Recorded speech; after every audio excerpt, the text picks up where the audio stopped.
Welcome to this week's edition of Blueprint CFO Presents, our every other Friday podcast where we feature future-focused entrepreneurs. Today's guest is Eric Fenmore, the president of Garden Design Studio in Costa Mesa, Corona del Mar, California. Garden Studio Design is a full-service landscape design, and also they can actually build out the project for the residence or your commercial buildings. If you want to make it really look special, Eric's company is the one that you want to call. And he has been a client of Blueprint CFO for a couple of years now, and so I know a little bit about the company just from working with him over that time. If you want to contact Eric to find out more about Garden Studio Design, go to their website, GardenDesignStudio.com. Garden Studio Design. Oh, okay. Garden Studio Design. Sorry about that. No problem. The sponsor of our program is Blueprint CFO, and we are a fractional CFO and outsourced accounting services firm. We work with our clients to help reduce the cost of chaos that may be going on in their business by helping them create a plan for the future that we call the profitability roadmap, and then providing them with timely weekly and monthly scorecards that show them how they're doing at achieving the plan. So let's kick it off with our first question to Eric. Eric, how did the business get started in the first place? The business started sort of out of desperation. My wife and I both started the business. So in a quick nutshell, she and I met at UCLA as kids, and she went on to study landscape architecture after graduation and started her career in that industry. I started in a family finance business and spent 10 years doing that. She spent about 4 or 5 years working in the landscape architecture field. We got married, we had kids, she stopped working, and the business I was in was doing well. It was a family business. I was with my dad. In 2000, there was a major event that happened to the business. We'd invested in the company, and the company went out of business, taking large loss, causing a large loss to our finance business. My dad at that point was 65 years old, and he said, "I'm going to retire." So here I was, 32 years old with 2 young kids, a big mortgage, and a nice paycheck that all of a sudden went away. So I continued in the finance world, but at that point, Chris, my wife, decided she'd go back into doing kind of side work in the landscape architecture field, and literally working out of our bedroom. We lived in a little house in Corona del Mar, and it was, 1,800 square feet with 2 young kids, and she worked in the bedroom when she could. And very quickly I realized, she was making a little bit of money doing landscape design, but the opportunity was in the construction side. So very quickly we had our design business slowly getting established, and I set up a construction business to do the installations of the design she was doing. And that was really the genesis of the business. And for the first 4 or 5 years of the business, I stayed in banking and finance, and we grew our small little business along. And by 2004, the company had started to get some good traction, so I resigned from banking. We rode that pre-2008 real estate crash or recession crash pretty well. And then all of a sudden in 2008, the wheels came off the bus. I was just doing the landscape. I quickly went back into the finance world, and we continued to struggle along, me in finance and landscape, and her doing the landscape architecture work. And that was the beginning of the business. So really, like I said, kind of out of desperation is why it started. Wow, that's a good twist and turn story there. Yeah. So I know the answer to this question. When you're growing up or going to college, you weren't thinking, I'm going to end up in the landscape design business, right?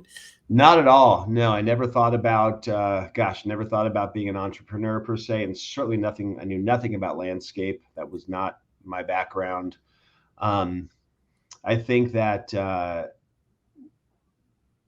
when you start a business, typically I think the founder is going to be either passionate about something or passionate about business. So I love using examples, and you hear that a lot as I go through this talk today, but I love restaurants as an example. So let's assume you're a great chef and you want to start a restaurant. Um, your passion is cooking. Your passion is running that restaurant as putting the best food on the table. That's very different than someone that says, gosh, I love the idea of having a chain of hamburger restaurants, not necessarily the best, but it's a business rather than a passion. So the passion is either for the product, landscape, I don't care if it's that, if it's restaurants, if it's fitness, whatever it's going to be, or the passion is business. And I think what's been great about the partnership of my wife and me is she's very passionate about landscape architecture and creating those spaces. I'm very passionate about growing the business, and it creates a nice duality because many entrepreneurs only have one of those things, but to bring them both together, I think is very beneficial. Yes. So, I mean, when I first started working with Eric, I thought landscape design, I didn't really understand the scope of the kinds of projects that garden design does. They're amazing. And you've done work all around the country. It's not just Southern California. So you've built a brand that is recognized as excellent in creating wonderful, exciting backyards or front yards, right? Yep. Yeah. You alluded to, going down the road, there was the recession and people didn't have any money to spend on landscape design probably. But what other kinds of twists and turns did you have? How many years has it been now? It's been 22 years. Oh, wow. Yeah. Yeah, 22 years. So look, I think that adaptability is extremely important. So if you look, when we started the business, it was that housing boom from 2001, 2002, all the way to late 2007. Then the crash came, and the ability to adapt is so important because there was nothing we could do in that environment. There was literally housing came to a stop, right? So there was nothing we could do there. So adaptability for us, we cut overhead. We had a fair amount of fixed expenses. We cut those, we had a nice office and all that. But we were very lean employee wise. We had some debt, which I really recommend, as best you can as a small entrepreneur to avoid debt, because that's there no matter what happens, good times or bad. But adaptability is important. I always kept my banking relationships open, and I was able to pivot away from full-time landscape back into that. And then, from there, I think adaptability, there are twists and turns. COVID was a very interesting twist, so the business, after the valley of 2008 through 2010 or 11, the business kind of grew on a consistent basis. And then COVID hit, and it was a really interesting time. For us, it turned out to be after the first, there was that kind of 2-month shock when we all shut down. I don't care what business you were in, we all shut down, and we didn't move. We didn't even have meetings, even though they're outside, because you didn't know if how we'd spread germs. We just didn't know. Yeah. But after that, what happened was, people realized they were home, and the home remodeling boom really took off because you're sitting there at home and maybe you're going to start working at home because that home office is more important. So you want to fix up your room. You want to get your Wi-Fi strong. You want to have people over in the backyard because restaurants are closed. So you want to have a nice backyard.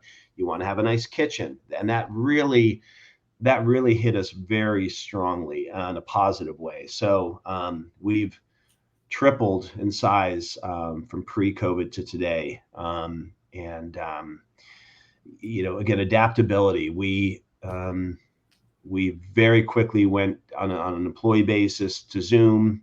We had, if you remember, the 6-foot spacing. So we had our office. We grew our office space to allow our employees to be in, but spaced properly, wearing masks and doing the testing and all those things we had to do. But we adapted, and we were able to really prosper and grow during that time because we did adapt quickly. We saw the opportunity and we seized on it.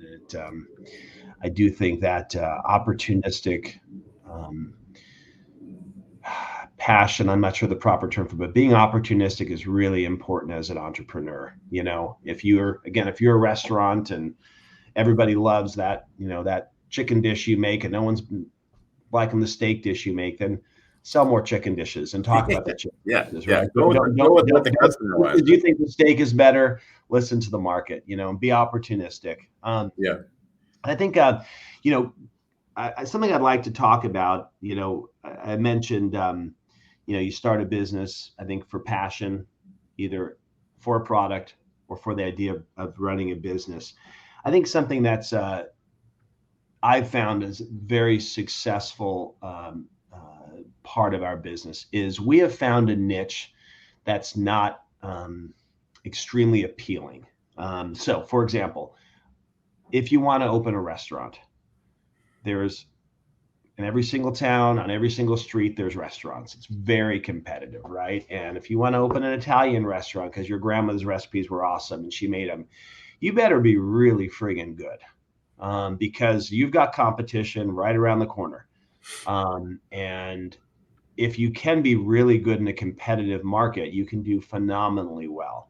But you better be very, very good.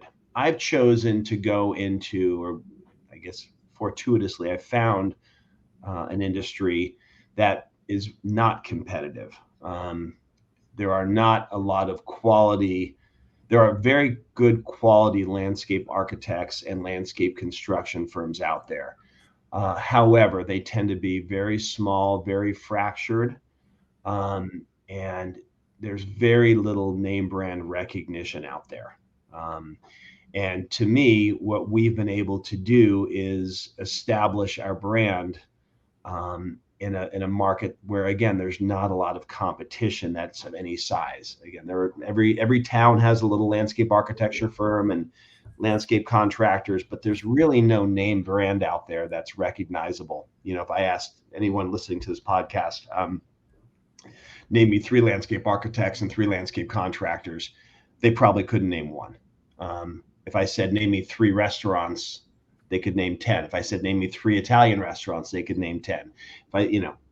So I think finding a good niche to me is really good. And if you're opportunistic within that niche, you can really grow it. So again, using the analogy of a restaurant, if I was a restaurant owner and everybody loved the chicken we made, I would figure out a way to make a frozen chicken I could sell at the supermarket. I would figure out a way to bottle the sauce or whatever it is to grow and multiply the opportunity of what you have. That's great. And if you get in an industry that's less competitive, you have a better opportunity to do that. If you're in the, you go to the supermarket and there's 100 salsas out there, how if I make the best salsa, it's really hard to stand out next to the other salsas out there. So I love the idea of having niche opportunities that you can really grow. So for me, having that niche industry has been a great asset for our growth. Yeah. I mean, one thing I would observe is, a lot of our clients are like your wife, Chris, they're the creative people, and they've created some cool thing, whether it be a service or a technology or even a product. And, but they don't have the luxury of having somebody next to them that has a finance background, so that's kind of how we play with our clients. Absolutely. But, just listening to what you just said there, it's about, Chris is kind of leading the way from the expertise of the design and making sure it's world class. And then you're the business person saying, how can we monetize this? And take advantage of the lack of competition in this niche. Yeah. And I think talking about Blueprint as just an example, one of the things I've really learned early on in business, or maybe not early on, but as we grew, and that is this: when you start a business, you do everything yourself. Going back to the restaurant, if you've got a small restaurant, if it's Chris and me, I'm the chef. Let's say she's the chef, I'm the maitre d', right? So she's cooking every single meal. I'm introducing myself to every client, sitting them down, bringing them their food, paying the bills, ordering the food. We're doing everything ourselves, and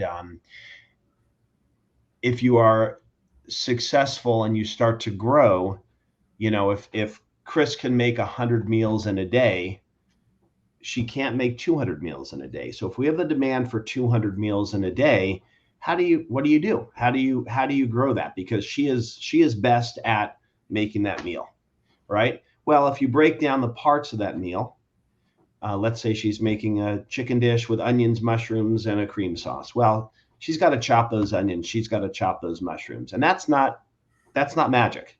The magic is putting it together, right? And so I think it's really important as you grow to start to value your time and value what you're best at and what you enjoy doing. And those are the things you've got to focus on. So, for example, if you're making $100,000 a year as a business owner, there's 2,000 work hours in a year. That means you're making $50 an hour. If you want to make $200,000, that means you've got to make $100 an hour. So what you've got to do is analyze what you are doing that is you're being paid above $50 an hour for and below $50 an hour for. And the only way to make more money is to start to pay people less than $50 an hour are those things that you're doing that you can pay someone else to do for less than $50 an hour. So you're specializing. So, at this point, Chris charges X dollars for her design work. It takes her, let's say, 10 hours to do a design, but it takes the whole package, let's say 500 hours to get the whole project done or whatever the number is. She needs to spend her time in those 10 creative hours and pay people to do everything else. And that's extremely important. So I'm going to just make it simple. In our lives, somebody picks up my dry cleaning every day. Somebody is in our house, cleaning our house every single day of the week. We pay people to do things so that we can have the freedom to do the things that make us money, right? The higher level things, yeah. Absolutely. And I also want to emphasize, look, there's passion, right? So if you love to cook, I'm not suggesting you bring a chef in to cook for you, even though you could make more money, having a meal delivered and be working more. I'm not suggesting you don't do what you love doing, but if there's things you're doing in your life that you don't enjoy doing, if you don't enjoy doing laundry, what the heck are you doing spending 3 hours a week doing laundry for, right? You can take that, you can have somebody pick it up, and for $20 or $30 or $50, they're going to deliver you folded laundry that's probably better than you can do, and you don't have to waste your 3 hours. You can go work, you can go to the gym, you can meditate, you can spend time with your loved ones, you can travel, you can sleep, whatever it is that's important. You can spend the time doing those things. So it's really important to get, in my opinion, to get things off your plate that are not producing revenue for you. Yeah. So we have, many of our clients we see where they're trying to do everything, right? And I think that's what you're alluding to. They're doing the sales, they're doing the operations, they're doing the finance and accounting. Well, I know exactly. So I'm sorry, I kind of diverged there, but that was my point on Blueprint is I was doing the finance, right? And now I have Blueprint doing my finance for me. I like finance. I like to look at the big stuff. I don't want to do the day-to-day entries that takes a lot of time, and I can pay you guys a fraction of what I make and let me be freed up to do what I want to do. And additionally, if you just do that, you're probably much better at it than I am. In the same analogy, if Chris, my wife, is cutting onions all day, you get, or making her famous chicken, and you just get one person to just cut onions, they're going to get really good at cutting onions, probably better than she ever was, Right. And I think that specialization. Maybe they like cutting onions. That's all they want to do, So yeah, put them in a role where they get to be themselves and do the things they like to do. That's so I would say, a huge thing, I probably one of the top lessons I've learned in business is to value your time. If you want to make more money, and that's why most of us work, is to make more money, make sure you value your time and pay people to do those things that you either don't want to do or can pay someone less than what you make to do for you. Yeah, that's a really good way of stating it. Mm-hmm. So I'm going to ask two questions. One is, and they're related. One is, sometimes things like COVID happen, which you're not expecting, and you have to pivot quickly, right? So this year, I know you're a construction firm. A lot of your revenue comes from construction, and construction is done outside for landscape. Mm-hmm. And I'm looking out my window right now. It's raining, and it's been raining in California for months. Seems like a couple months.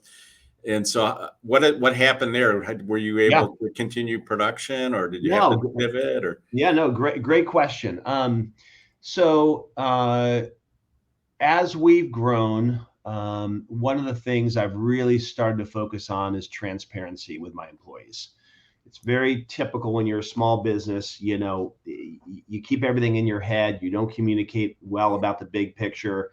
And, maybe as you're successful, you don't want to tell your employees that you're making this much money, they're making this much money.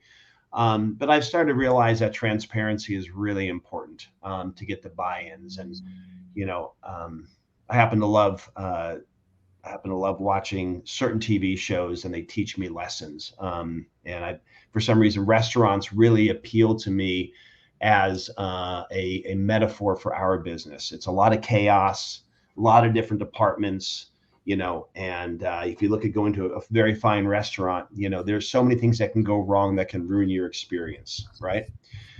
So Chris and I were watching a show recently called The Bear, and it's a great show about it's a struggling restaurant in Chicago, and no need to go into the details, but I highly recommend that show, by the way, if you want to watch a good one. And so they've got money troubles, they've got health violations, all this stuff. And so when the rain hit for us, and 2/3 of our revenue is from construction, so it's our kind of our muscle that drives the car. Design is why we're in business, but it's the construction that is the biggest muscle. The way the holidays fell, we lost about 2 weeks at the end of December.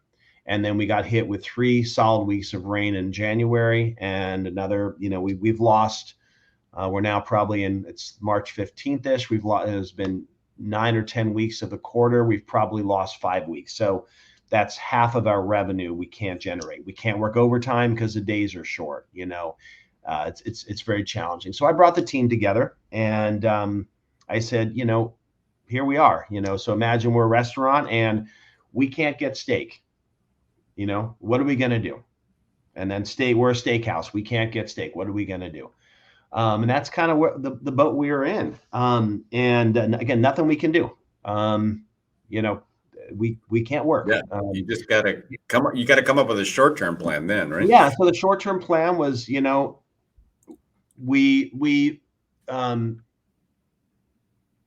have 5 different divisions. We have design, we have construction, we have procurement, we have referrals, and we have stone procurement and furniture procurement. So I said, team, we've got to look towards our non-construction revenue and figure out how we boost those sales. So everybody's got to work together to support the procurement divisions. Construction team, if the procurement team needs you to go pick something up and deliver it somewhere, get on it. And we just pulled the team together and said, there ain't no steak coming into our steakhouse for the next period of time. What are we going to do? We talked about it. We tightened our belts a little bit and got through it, we focused on getting designs done that could go into construction as soon as possible. So as soon as we got a break in rain, we could get started. We use a lot of subcontractors. We got out there, found new subcontractors and said, hey, we got to pick up. Our second quarter's got to kick ass. We have all this backlog we got to get done. Jim wants to be swimming in this pool by June. He doesn't care that it's been raining and we can't work for 6 weeks. We got to swim in June. He's got to be swimming in June. So let's make sure we get the resources set up for that next. As soon as the rain breaks, we can get out there and work twice as hard. As the days get longer, let's plan to work overtime. Let's really, if you need to take a break right now and rest up, to get ready for that stretch run, that's going to happen. So I think the key thing there was transparency and communication, and not, my initial thought was, tighten up and not communicate about it. And then I realized, it was important for the team to understand what we were going through, get their ideas, get their feedback, get the steak chefs off the steak and teach them how to make salmon, that kind of thing. Find a new salmon recipe. And that's what we did. And we pulled through. It's not been a great start to the year. I mean, there's nobody sugarcoat that. But we're ready. We're ready as soon as the rains break. And, this last storm is a little bit of a surprise, but it is what it is. And, we're ready for it. Hopefully this is it. Yeah. So, the podcast series is one thing is about tips for entrepreneurs. So if there's anybody out there listening that's thinking about starting a business and having their Yeah. own business where they're currently an employee, what would you say is the best part of owning your own business? I would say I really I take a lot of pride in giving opportunities to my employees um, and supporting their growth. I really, really take a lot of pride in that. And I take a lot of pride in the fact that, we've got 27 employees in the office and we probably have another 100 subcontractors out there working. So I look at it, I'm supporting 120, 150 people, their families. And I another, I talk about restaurants, but I love sports teams, and you know, we want to be a winning team on the field. And if we're a winning team on the field, not only is the team on the field winning and getting paid well and wearing rings and getting all the accolades, it's also the usher in there that's selling the hot dogs and that's making more money because more people are coming in and they're excited and they're buying more hot dogs and buying more beer and Cracker Jacks. All those things happen, and you're supporting this group. I take a lot of pride in that, and we were talking before the podcast started about the future. I'm not a big guy about transitional wealth. I want to transition this to the team. I want to have them, we have a lot of younger people at our company, and I want them to walk away with a skill, walk away with a future. And I take a lot of pride in that. I really do. And that's probably the best thing about running a small business for me. I mean, that was a surprising answer, but I think it's a great answer. So, thanks for sharing that. What about, the worst part of owning your own business that entrepreneurs? Yeah, just look, the stress of it all, just the same way. It's a stress of when we have a period like this, my team is paid and they get profit sharing and those kind of things. Well, it's really hard to announce the team that there ain't no profit sharing this quarter because we haven't worked. And maybe next quarter is not going to be either because we've had to put money into the business to support this deficit, Yeah. That's hard. So disappointment, but I think transparency gets you there. This is an external thing. We can't control the rain. It's not a mismanagement thing. It's it's an external threat that we can't control. Again, if I was a restaurant and I can't get beef because there's mad cow disease and literally there's no beef, or there's supply chain shortages that happened during COVID. If you make mattresses and there's no springs, you can't sell a mattress without a spring. There's nothing you can do, Yeah. So I think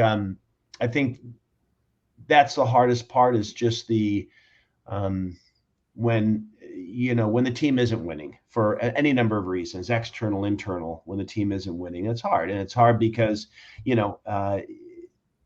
everybody, again, while I believe we all hope to work for passion, we do work to make money. That's the end. That's the reason we work. If we didn't have to make money, we might just go lay on the beach all day long, or go surf, or go ski, or whatever it is you love to do. We work for money, and so it's I that's the hardest part is when we can't reward those that have worked really hard because of failure. And it pains me deep in my heart, but again, I think transparency gets you there. And I think that it's interesting when the company was younger and we had fewer employees. We've had very, very little turnover over the years, but it's happened. And it used to really, really eat me up to have to let somebody go. And as we've grown, going back to the team analogy, the sports team analogy, if I'm the owner of the team or the manager of the team, and the goal is to win the Super Bowl, and that's our goal, if I've got a player at any position that isn't doing their job, let's just say it's someone on the offensive line, you got the star quarterback, you've got Tom Brady back there in the backfield, and your right tackle isn't that good, and Tom Brady gets sacked and gets injured. Team loses. We're not going to win the Super Bowl without Tom Brady in the backfield, right? And so, to me, when you find you have someone that's struggling, it is hard to say to them, "Hey, get your stuff together, you got to go. But the team's being let down if you don't do that. And it's about the team winning. It's about the team succeeding. If I'm extra nice and supportive of one person who doesn't deserve it, then the team suffers. And that's not fair to the other 27 people in the room or the 120 other subcontractors that work for us indirectly. So having the best team on the field is vitally important, and promoting those that are ready to be starters and demoting those that aren't, and getting rid of those that really aren't. And it used to be much more difficult. Now I find it's the right thing to do. Yeah. For the team. So one issue that a lot of entrepreneurs have, including me, is work-life balance. Yep. I tend to work a lot of hours because I love what I'm doing. And, like you said, I'm also, all about my people. I'm trying to build a career path for everybody. How do you feel like you're doing there in terms of, having free time outside of the business? Yeah. So I'm gonna elaborate on this one a little bit. Hope I don't go too much off onto a tangent. But so we talked about Blueprint CFO. I've got 3 other resources in my business arsenal that have really helped me. So the first is my Vistage group, and that's actually where you and I met. So Vistage is a small business mentorship group, I guess you'd call it, led by a leader, and you'll have 8 to 10 to 15 people in this group, typically business owners similar in size to you, and that's been a great resource for me, as where I'm not just alone, if you will, in my own head. Second is Productive Learning. So Productive Learning is a group that, similar to Vistage for business, Productive Learning is about personal growth. And the third thing, I've got a group I'm working with right now called Lead with Purpose, and it's a management consulting company that's helping us in our growth and helping us in our systems. So as you grow, getting external input in to help in your growth, because what happens when you're a small business owner, it's all in your head, and you may have family or friends that give you input, but they're not necessarily professionals, and what they're going to give you the best advice they can if they care about you, but that's not their job. And so as you grow, to pay professionals to give you advice and listen to them. I think that's extremely important. And I've gone on a tangent, but I'll be coming back to your question in a second. I think the thing I've learned as we've grown the business is that my strengths and my weaknesses in my personal life tend to carry over into my business life. So, for example, if someone's a narcissist, always thinking about themselves, thinking they're always right, and that's happening at home.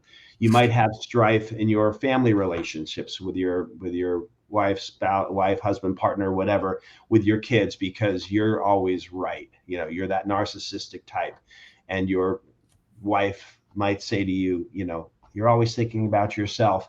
And I have found, and I think it's probably true for most entrepreneurs, that same personality is going to exist in your business. So working on your personal growth, I think, my business life is no different than my home life as far as the way I act and how I feel and how I treat people.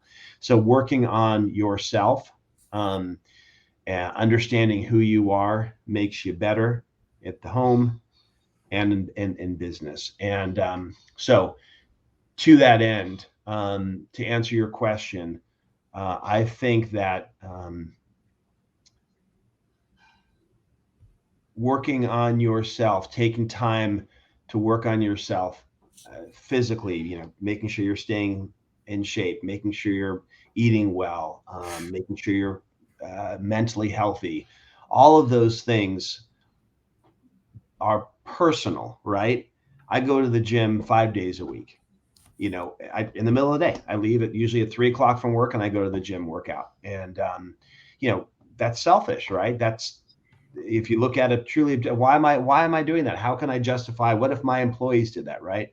I'd really be, I might be concerned about that as a boss. But that's about the balance, about being healthy. So And that makes me, in my opinion, makes me better. I think when I find my best times of growth and creative thought and the way the business is going to grow come when I go on vacation, when I unplug, when I get away from that run, stress all day long that we all feel as small business owners, and just, let it wash away, get a massage, go skiing, whatever it is I'm doing. That's when my thoughts come to me that are actually productive, because all day long you're just putting fires out. We're all doing that, right? Yeah. And stepping away does it. So it is valuing, it is getting that value of knowing that that stepping away and being healthy, it actually helps the business, right? And that gets into, going back to employees, paying them to do the job that you don't want to do, or not as good as them at, or it's below your pay grade. That empowers them. Trust them to chop those onions correctly. Don't go in there and bust their chops every time the onion's too big or too small. Let them figure it out. Let them make a mistake. Let them, you let them dent the car, not wreck the car, right? Let them do that. I think that's so important. And by doing that, you empower them and you get to pull away more and more. It's very interesting. Something I mentioned, I'm working with this group, Lead with Purpose. And part of the process was to look at our strengths and weaknesses, the SWOT analysis: strengths, weaknesses, opportunities, and threats. And one of the things that I put as a threat to our business was Chris and me being less involved in the day-to-day operations of the business. So we put together this SWOT analysis, and there was 100 different words up on the board, or ideas up on the board, and the 11 of us on our leadership team voted on these things, and we identified our top SWOT. And it was very interesting. That was one of my number one things was Eric and Chris no longer involved day-to-day on a full-time basis. That's a threat to the business. The only person out of 11 that voted on that, and out of 20 votes, was me. Nobody else. Yeah, nobody else thought that was going to be a problem. Yeah. And I think that was really insightful to me. They believe in themselves. They trust in themselves. They believe the future is in their hands, and that's awesome. That's and what they you care want. about you too. That they want you to have a good life, not just be tied up in the business all day. Yeah.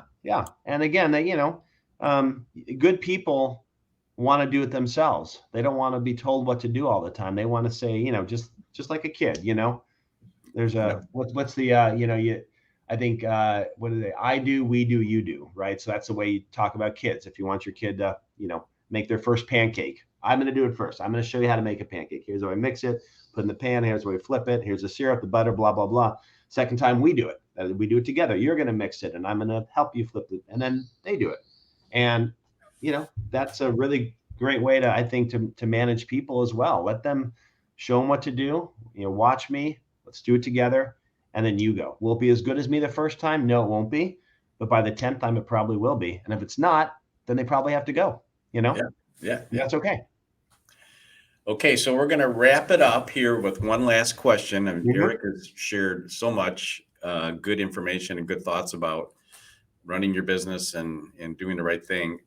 Eric, is there any last minute tips that you want to share about to budding entrepreneurs that are out there thinking about? Yeah. I think that something that Chris has really emphasized in our business is, she calls it see and be seen. And, what that means to me is a couple of things. Is number one, you're always a representative for your company, right? So Chris is one of those ones, she does her exercise. She is never going to be walking around in her yoga pants all day long. She is never going to walk out of the house without her makeup on, looking good, looking professional, with a clean car, and not bald tires, and, present, because any moment you can walk into a client, into a referral source, whatever. So make sure that you are representative of who you are at all times. And it's something we've taught our kids. If you're at the bar drunk as a skunk and your boss walks in, do you want him to see you that way? If it's your 21st birthday and you're going crazy, hey, you know what? That's great. But if it's a Thursday night and you got to work the next day, No, be respectful, have self-respect. So see and be seen. The second one, the second part of that is support your clients. If they have an event, show up for it. Go see in our work, go see their project, go, when they're done with the job, go over there and bring a bottle of wine and say, can't wait to sit in the backyard and barbecue together in this beautiful space you've created. Honor them, honor their project all the way through. So it's so powerful. And as we've built our brand, there are so many indirect tendrils. And again, Jim, if you look at your business, you go into a restaurant and you're respectable and you tip well and you listen and you appreciate the food and you say, by the way, this is what I do. And maybe the restaurant owner says, gosh, we're struggling with our finances. I'd love to talk to you, so you're representing yourself even on a Friday night at your favorite restaurant. You're representing your business. And, Chris and I, we were down in Mexico on vacation with our kids, and we ran into this couple, and they were from Texas, and they had a lot of money, and they were building a house. And next thing we were there. They saw our kids. Our kids showed up well. And next thing we had a client in Texas. Again, if we're showing up and we're sloppy and we're drunk and treating our kids like crap and whatever, we're jerks. So you show up, represent yourself consistently. So I think that is so important for us small business owners, is realize that, look, if you're a skater and if you're selling skateboard apparel, you should be looking that way. You should have a skateboard under and there's nothing wrong with that in the slightest, but represent who you are as a business owner every day. And that's who you are. And you never know who you're going to meet, when you're going to meet them. It's vitally important, I think. That's awesome. Yeah, I like that too. I feel like being, I'd say dressing professionally is important because, it just happened to me, just what you just said. I went in to get a service at a retail store, and they happened to see what I did because I was having a picture that I had. An article about being framed, and they said, well, hey, what do you do and how could maybe we could help our business? It's crazy, and if I would have went in there and been like you said, a jerk, they would have just said, okay, well, we don't want to work with this guy. Absolutely. Yeah. Okay, well, that's going to wrap it up for this week's episode. Our next episode will be on March 24th at 12:15 p.m. where our guest is going to be Jeff Clark of J Squared General Contractors, and we'll probably hear more about the weather and how that's affecting his business. But look forward to that. Jeff Clark has been one of our longest clients at Blueprint, so I'm really excited to have him on the show. And thank you very much for participating on this show, Eric. All the things that you shared were so powerful. Thank you very much. I appreciate the opportunity, Jim, and thanks for Blueprint for all your help. All right. And see you everybody 2 weeks from now. Great. Thanks. Bye.